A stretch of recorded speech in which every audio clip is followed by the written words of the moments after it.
Bueno, hoy vamos a ver el tema de elasticidad. Eh, Hasta ahora lo que veníamos utilizando era, sobre todo con el tema de gravitación, que fue el último que vimos, y toda la física anterior, era considerar a un sistema como una única partícula. De hecho, hicimos una demostración para ver que la ley de gravitación la podíamos considerar a partir de tener toda la masa concentrada en un punto y que eso era perfectamente válido. Y ahora nos vamos a empezar a enfrentar con un sistema muy grande de partículas que en principio no las vamos a poder pensar como concentradas en un punto porque los efectos que vamos a estar evaluando son efectos macroscópicos y en este caso deformaciones o cambios en el material, y que los vamos a tratar como una magnitud promedio de lo que está pasando en toda la- el cuerpo. Y lo que tenemos que tener en cuenta es que siempre vamos a estar utilizando un modelo sencillo, un modelo simple, para describir un fenómeno muy complejo y que lo que hacemos es simplemente utilizar una visión fenomenológica, o sea, observamos un cierto comportamiento, expresamos una ley que describa ese comportamiento y las causas físicas que están detrás de ese comportamiento por el momento las vamos a soslayar. Si nosotros pensamos que los cuerpos están formados por átomos, esos átomos están sometidos a interacciones electromagnéticas entre la nube electrónica, los núcleos, están formando redes, y entonces yo le aplico una fuerza y esa fuerza lo que va a hacer es alterar ese tipo de interacciones de alguna manera. El sistema se vuelve muy complejo e inabarcable para las herramientas que ustedes tienen por el momento en física general 2 o lo que a lo que pretendemos. Por otro lado, podemos sí hacer una descripción de cómo se comporta sin meternos en las causas propias físicas del material. Y entonces la primera aproximación que ustedes van a ver de ese tipo de descripción de eventos es lo que denominamos elasticidad.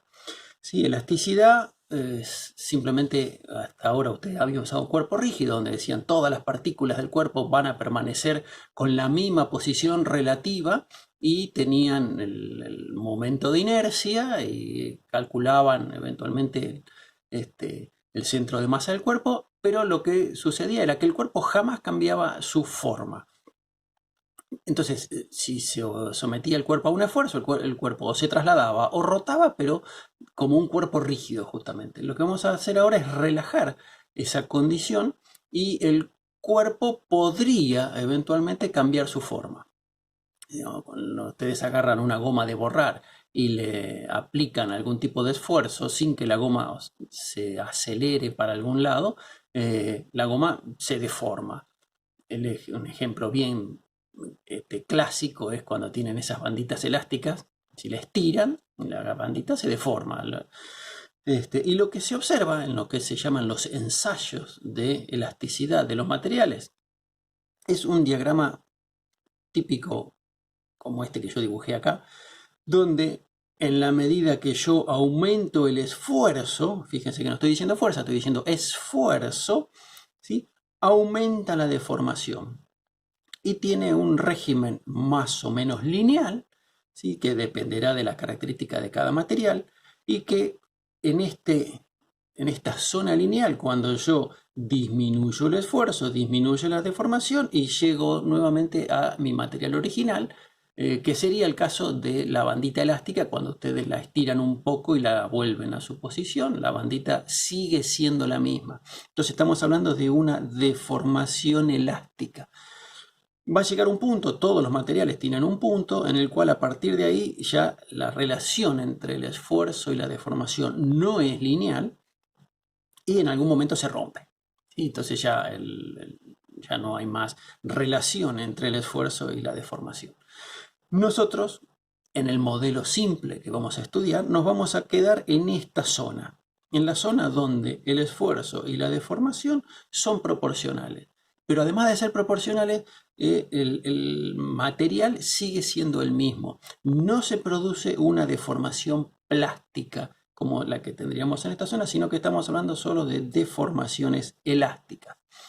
Entonces, fíjense que aparecen dos nuevos conceptos, ¿cuáles son? El de esfuerzo y el de deformación. ¿Sí? Entonces, para ir adentrándonos en la jerga que vamos a utilizar en todo el tema de elasticidad, vamos a ver cómo definimos estas nuevas cantidades con las que vamos a trabajar. ¿Sí? Supongamos que tenemos, no sé, una barra, una gomita elástica, un pedazo de hierro, un alambre, lo que sea, que tiene una dimensión predominante sobre las otras dos, y lo sometemos a fuerzas iguales y opuestas. Pueden ser de tracción o pueden ser de compresión. Por el momento nos quedamos con cualquiera de estas dos, y si son exactamente iguales y en sentidos opuestos y en la misma dirección, en principio el objeto está en equilibrio. Eso significa que en cualquier zona de mi sistema, recuerden que esto es un sistema formado por muchísimas partículas, en cualquier parte que yo elija de mi sistema, el sistema está en equilibrio porque no se está acelerando para ningún lado, ¿sí? Entonces lo que tengo que ver es que siempre en cualquier parte de mi sistema sometido a un par de fuerzas colineales de sentido opuesto, ¿sí?, la sumatoria de fuerzas va a ser igual a 0. Entonces, lo que podemos ver es que si imaginariamente hacemos un corte transversal en este material, esto va a estar en equilibrio, esto va a estar en equilibrio, y entonces lo que vamos a ver es que la fuerza que B le hace a A, que va a ser la misma que A le hace a B, sobre esta superficie debería estar uniformemente distribuida sobre el área perpendicular, o sea, el área sobre la que cortamos, ¿sí? Y entonces, en esas condiciones, para tener en cuenta que la fuerza que estoy haciendo tiene que estar uniformemente distribuida en el área que está actuando, ¿sí?, lo que vamos a hacer es definir el esfuerzo como la fuerza dividido el área transversal en este caso, ¿sí? Fíjense que las unidades del esfuerzo quedarían en newton sobre metro cuadrado, y queda así definido el esfuerzo, que puede ser de compresión o de tracción, ¿sí? Ahora, el esfuerzo es un escalar.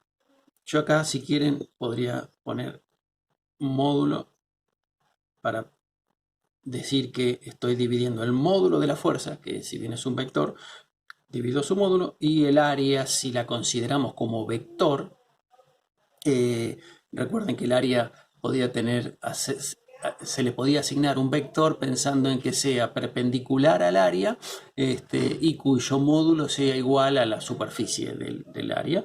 Entonces por eso es que le pongo módulo al área, solo porque si lo pensamos como vector, lo podríamos calcular el módulo del área como el módulo del vector área, y de acá ustedes podrían recuperar la fuerza como vector simplemente poniendo el esfuerzo por el área como vector. Entonces, en este caso sabemos que el esfuerzo es un escalar y que el carácter vectorial de la fuerza lo recupero a través del carácter vectorial del área, y entonces lo que estoy teniendo es, si tengo acá un determinado esfuerzo, lo multiplico por este área y voy a tener una fuerza que va a ser exactamente igual a la que tengo acá.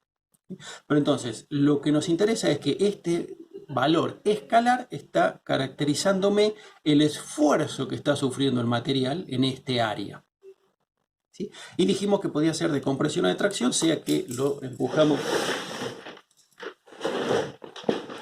lo traccionamos o lo comprimimos. Por otro lado, podría suceder que nosotros tengamos un material como este y le apliquemos un esfuerzo y tratemos de desplazar el material, ¿sí?, una parte respecto de la otra, ¿sí? Y nuevamente, si esta fuerza y esta fuerza a la que le estamos aplicando son exactamente iguales, en este caso no son colineales, estarían haciendo, si quieren, un torque sobre este, pero no lo dejamos rotar al material, está fijo y estas fuerzas siguen siendo en sentidos opuestos, lo que va a aparecer es que en el área, ¿sí?, voy a tener un esfuerzo, pero ahora voy a tener que dividir la fuerza, dividir el área, pero este esfuerzo ya no va a ser un esfuerzo de compresión o de tracción, sino que lo voy a llamar un esfuerzo de corte, porque lo que va a estar tratando de hacer es de desplazar las partes del material una respecto de la otra y ya no estirarlo o comprimirlo. Entonces tenemos definido el esfuerzo como la fuerza dividido el área, ¿sí? Nosotros definimos el esfuerzo como la fuerza dividido el área y tenemos dos tipos de esfuerzos: esfuerzos de compresión o de tracción y esfuerzos de corte.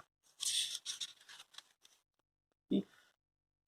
Bien, ahora supongamos que tenemos nuestro material original que tenía una longitud original. Luego de aplicarle las fuerzas, ¿sí?, ya definimos el esfuerzo, lo que vemos es que ese material se deformó.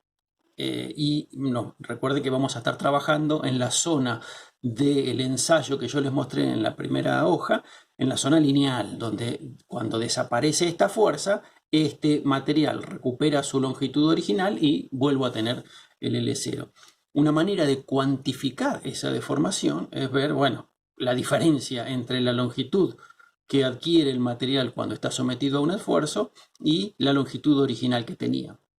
Y lo que hacemos es definir, ¿sí?, la deformación unitaria, o sea, cuánto cambió dividido cuánto medía originalmente, o sea, L menos L0 dividido L0. Esto lo definimos como la deformación unitaria y que puede ser, en este caso, puede ser de tracción o de compresión, ¿sí? Y lo que podemos decir en la primera zona del ensayo, que el esfuerzo y la deformación son proporcionales, ¿sí? Proporcionales con una proporcionalidad lineal que es la más simple que hay y que respeta, en principio, lo observado experimentalmente. Entonces, lo que tenemos es que la fuerza sobre el área es proporcional a través de este coeficiente a el cambio en la longitud sobre la longitud inicial. Podemos poner así. Entonces, este coeficiente de proporcionalidad entre el esfuerzo y la deformación se llama módulo de Young. ¿Sí? Fíjense que si esto no tiene unidades, porque estoy dividiendo unidades de longitud, dividiendo unidades de longitud, esto no tiene unidades, el módulo de Young tiene las unidades del esfuerzo. ¿Sí? Entonces, en el caso de un esfuerzo de compresión o estiramiento, lo que me relaciona el esfuerzo y la deformación es el módulo de Young, y es característico de cada material. El cobre tiene un módulo de Young, el acero tiene un módulo de Young, el hierro tiene un módulo de Young, la goma, el caucho, etc. Todos tienen su módulo de Young característico y se puede tabular, que no es otra cosa que la pendiente de esa recta que aparece ahí en el ensayo que yo les mostré. Por otro lado, si nos concentramos en el segundo de los ensayos que yo les contaba, donde en lugar de pensar en que estoy deformando un cuerpo por compresión o por estiramiento, lo estoy tratando de desplazar una cara respecto de la otra, lo que tenemos es que luego de aplicar el esfuerzo, ¿sí?, el cuerpo se deformó y la forma de cuantificar la deformación es a partir de cuánto se desplazó la cara superior respecto de la cara inferior, ¿sí? Y estamos definiendo el esfuerzo como delta L sobre L0.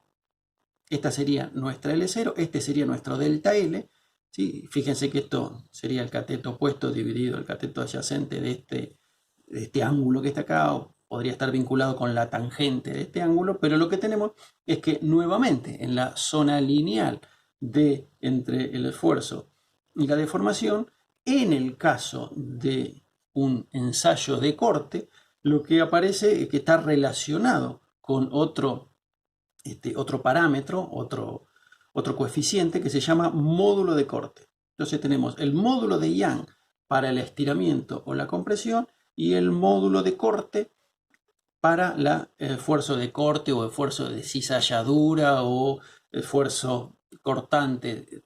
Digamos, en los libros lo van a encontrar con distintos nombres. Pero ambos respetan, ¿sí? Respetan la linealidad entre el esfuerzo y la deformación. En este caso, recuerden que la deformación la definimos como este delta L dividido el L0. Por otro lado, supongamos que aplicamos esfuerzos de compresión, pero los aplicamos en todas las caras. Pensemos en un cubito y donde le aplicamos un esfuerzo acá. Esfuerzos en esta cara y esfuerzos en esta cara. O sea, fuerzas en realidad que se traducen en esfuerzos. Y lo que vemos es que nuevamente existe una relación lineal entre el cambio de volumen de ese cuerpo y el esfuerzo al cual está sometido. ¿Sí? Y nuevamente, este coeficiente que me relaciona el cambio de volumen con el esfuerzo se llama módulo de compresibilidad. Una característica es que aparece un signo menos acá porque este cambio de volumen es negativo. Entonces, para poder tener que esto va a ser un número positivo, para tener un número positivo de este lado, o bien tendría que ponerle un módulo acá, o bien le agrego un signo menos porque sé que este cambio de volumen va a ser negativo porque el volumen final, si yo lo aprieto de todos lados, va a ser más chiquito que el volumen inicial que tenía.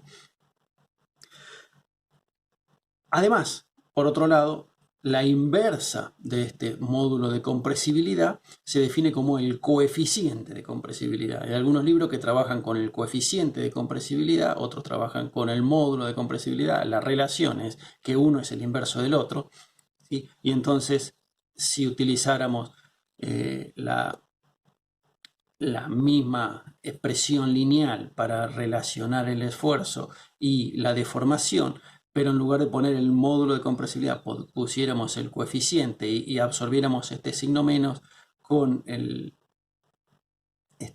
cambio de volumen, para poner el módulo del cambio de volumen, podemos expresar el cambio de volumen como el coeficiente de compresibilidad por el volumen inicial por el esfuerzo.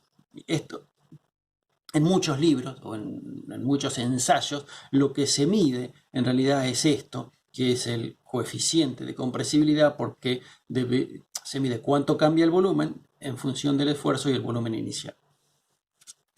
Sí, pero lo que nos tiene que quedar claro es que el módulo de Young, el módulo de corte y el módulo de compresibilidad son característicos de cada material y están tabulados, así como ustedes podrían ir y ver, bueno, cuánto es la densidad del oro, cuánto es la densidad del acero, cuánto es la densidad del hierro, y van a una tabla y lo buscan, y eso está relacionado con cómo están distribuidos los átomos adentro de la red cristalina que forman, si es que tiene una red cristalina.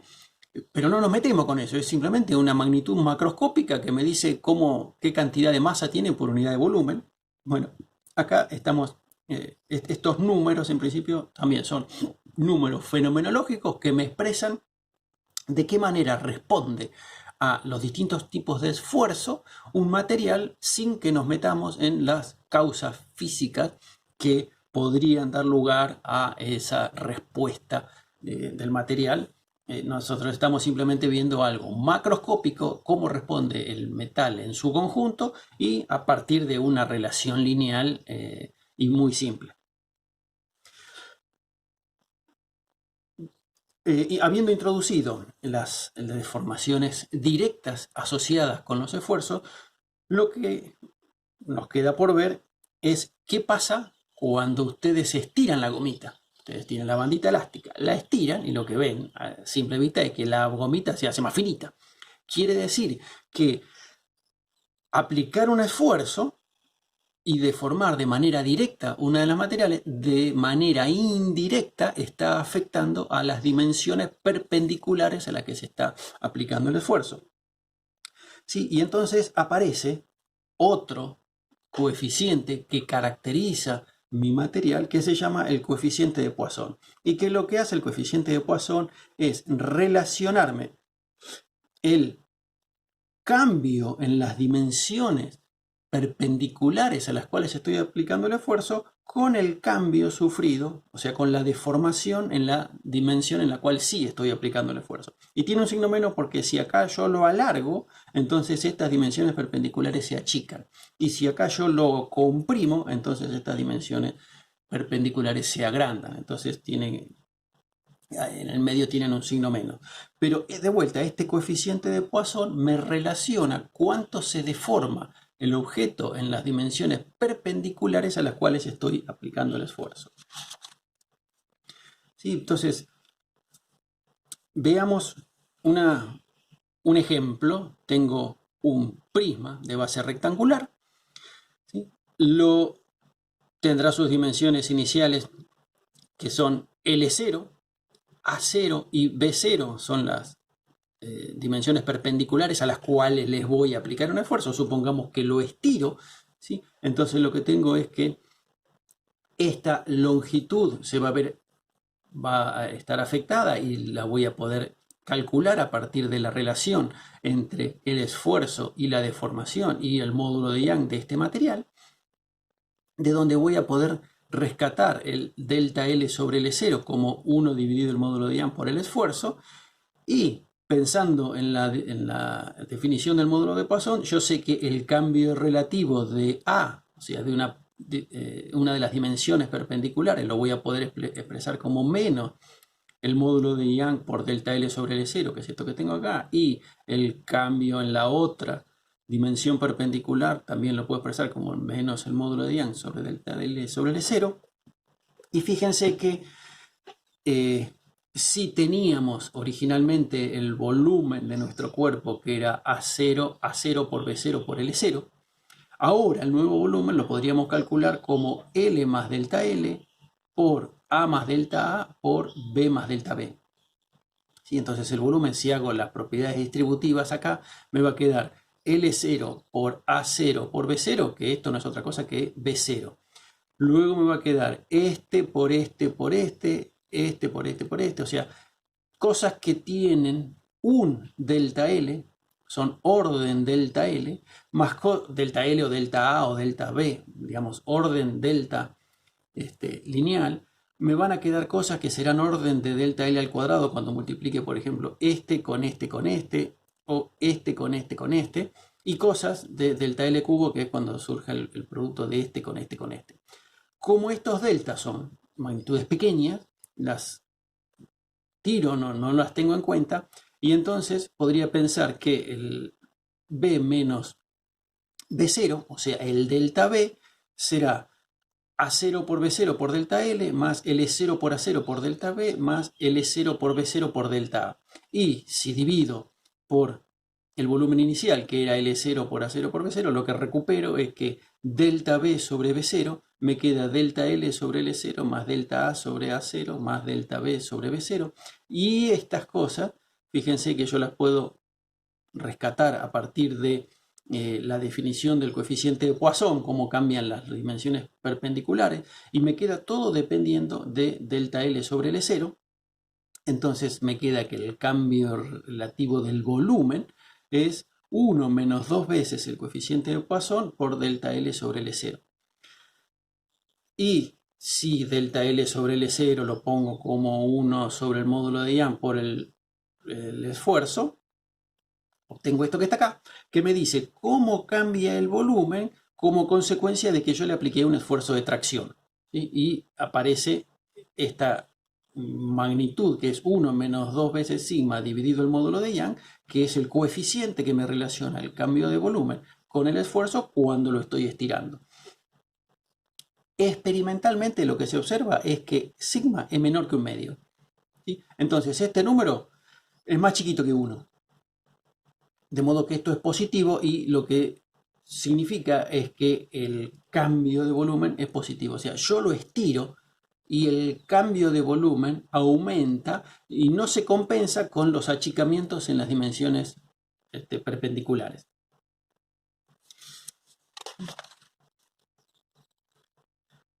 Haciendo un razonamiento análogo a lo que hicimos en la página siguiente, pero en lugar de pensar en un estiramiento, pensamos en una compresión, y entonces lo único que cambia es que es la misma expresión, pero con un signo menos, porque ahora este cambio de volumen es más chiquito.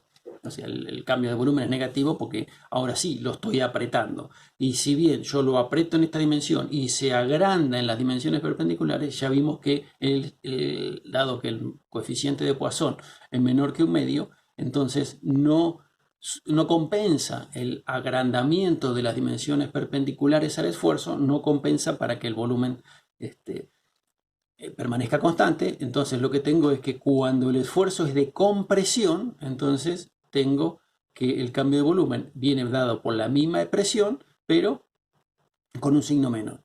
Si ahora pienso en lo mismo que habíamos pensado en el cubito, ¿se acuerdan que lo apretábamos de todos lados? Pero ahora lo evalúo a partir de esto que tengo acá. Digo, bueno, lo aprieto de acá, lo aprieto de acá, lo aprieto de acá. Lo que voy a tener es que este cambio de volumen, ya no por uno de los esfuerzos, sino por esfuerzos en las tres dimensiones, ¿sí? Me aparece un 3 multiplicando este cambio de volumen, porque digamos, las deformaciones son independientes. Aplico la misma fuerza, cada fuerza va a producir un cambio de volumen vinculado con esto. Si las tres son independientes y son iguales, aparece un 3. Pero nosotros habíamos visto que el cambio relativo de volumen, ¿sí?, era 1 dividido el módulo de compresibilidad por el esfuerzo. ¿Sí? Entonces, mirando esta expresión y esta expresión, lo que tenemos es que entonces 1 sobre el módulo de compresibilidad es 3 dividido el módulo de Young por 1 menos 2 sigma, o el coeficiente de compresibilidad igual, el módulo de compresibilidad igual al módulo de Young sobre 3 por 1 menos 2 sigma. Haciendo un razonamiento análogo, pero no lo vamos a hacer por una cuestión de tiempo y de que no vale la pena complicar, ¿no? También podemos demostrar que el módulo de corte es igual a el módulo de Young dividido 2 por 1 más sigma. Y lo que nos muestra, esto que está acá, es que el módulo de compresibilidad, el módulo de Young, el módulo de corte y el coeficiente de Poisson no son independientes. Todos están vinculados, ¿sí? Y que es una vinculación empírica la que acabamos de encontrar, y que entonces, teniendo dos de ellos, podemos encontrar los otros dos, de modo que no esperen, a lo mejor cuando tengan que ir a buscar alguna tabla, que aparezcan todos los coeficientes elásticos, porque conociendo estas relaciones, ¿sí?, entonces bastaría con conocer dos de ellos para tener el tercero, los otros dos, digo, ¿no? Entonces, a lo mejor en los libros o en las tablas les aparece simplemente el módulo de Young y el coeficiente de Poisson y nada más. Y entonces, en principio, con esas dos ustedes serían capaces de encontrar los otros dos coeficientes que caracterizarían a un cuerpo en cada una de las dimensiones o en los esfuerzos a los cuales estén sometidos, para poder hacer cualquier tipo de estimación de nuevos volúmenes o de nuevas longitudes o de cómo se deforma el cuerpo al ser sometido a uno o más esfuerzos. Por ahora creo que con esto les alcanza. Les recuerdo que siempre vamos a estar trabajando en la zona lineal, donde desaparecido el esfuerzo, desaparece la deformación y el cuerpo vuelve a ser exactamente el mismo que antes. No nos vamos a meter con deformaciones plásticas, o sea, deformaciones donde una vez que el cuerpo se deformó, queda deformado aún cuando desaparece el esfuerzo. Eso sería, ustedes agarran alambre, lo doblan, ¿sí?, y se deformó, dejan de aplicar fuerza y el alambre quedó doblado, ¿sí? No estamos pensando en modelar esa parte, sino la parte donde ustedes apenas flexionan un poquito el alambre, ¿sí?, y entonces el alambre, cuando dejan de flexionarlo, retoma su posición original, o lo mismo con una bandita elástica o lo que fuere. Siempre vamos a estar pensando en esfuerzos que cuando desaparecen, desaparece la deformación y el material recupera sus dimensiones originales.